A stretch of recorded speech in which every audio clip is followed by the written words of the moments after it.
Bonjour, je suis Serge Diantantou, auteur de bande dessinée.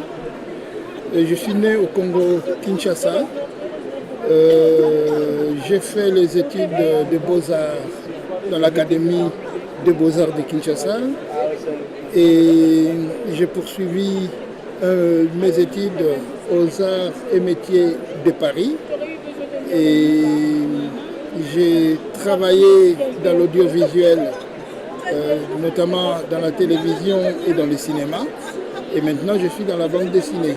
Maintenant, je suis dans les bandes dessinées tout simplement parce que j'ai cherché à retracer l'histoire de l'homme noir, parce que j'avais découvert beaucoup des histoires de l'Occident retracées dans les cinémas et dans les BD. C'est là que j'avais eu l'idée d'aller déjà commencer à retracer l'histoire du commerce triangulaire, chose qui n'est pas facile. Donc là, je suis en train de présenter de la mémoire de l'esclavage.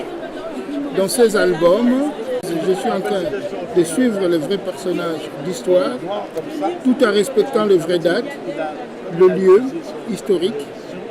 Donc j'ai commencé ma série faussement en 1440 à l'idée où a eu Henri le Navigateur pour aller chercher la route des Indes.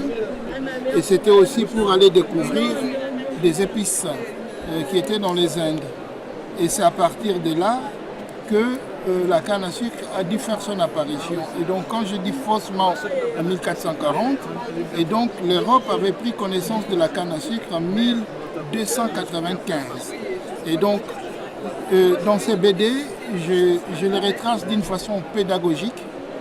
Dès le départ, on a le soutien de l'UNESCO de la route de l'esclave, et qui nous suit et qui nous cadre pédagogiquement. Et en ce moment, ces albums ouvrent aussi une série des expositions et des ateliers pédagogiques auprès des élèves et des corps enseignants.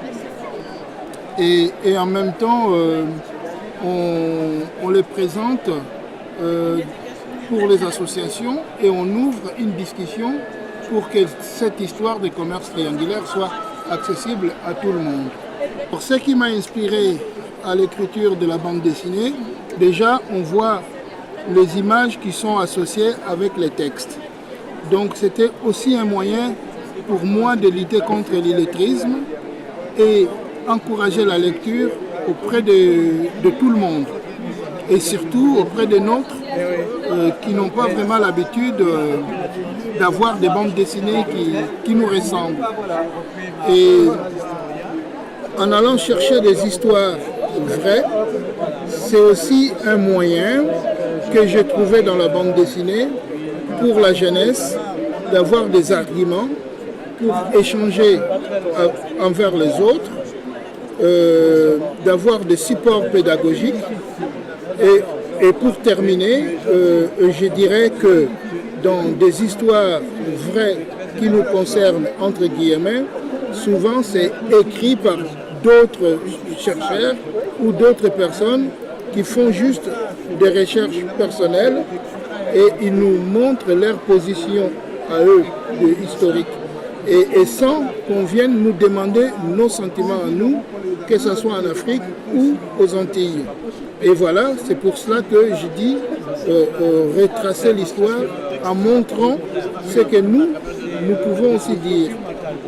Comme on dit souvent, la main qui reçoit est en dessous, mais maintenant on veut être au-dessus, donc la main qui donne. À l'apparition de la mémoire de l'esclavage de tome 1, j'étais heureux de voir que la BD était bien reçue par tout le monde, et surtout par les élèves. Et le fait que les enfants ou les jeunes reviennent pour poser des questions, pour avoir d'autres précisions, Et ça, c'était quelque chose de formidable. Et deuxième chose, de voir les enseignants qui m'ont sollicité ou qui m'ont invité pour faire des ateliers pédagogiques dans des écoles, ça aussi c'était encourageant. Et donc, et c'est aussi le point qui m'encourage de voir des enfants ou des jeunes ou des familles qui vont échanger l'histoire du commerce triangulaire envers les autres. C'est déjà un pas qu'on a franchi. Donc, dans la foulée, il n'y a pas que le mémoire de l'esclavage. Pour l'instant, j'ai prévu 7 tomes, mais en même temps, on retrace aussi une série sur les femmes noires d'Afrique, d'Amérique et des Antilles. Nous sommes au 2e tome et donc là, les tomes ne sont pas fixés. Donc, plus il y aura la demande, plus on servira les lecteurs.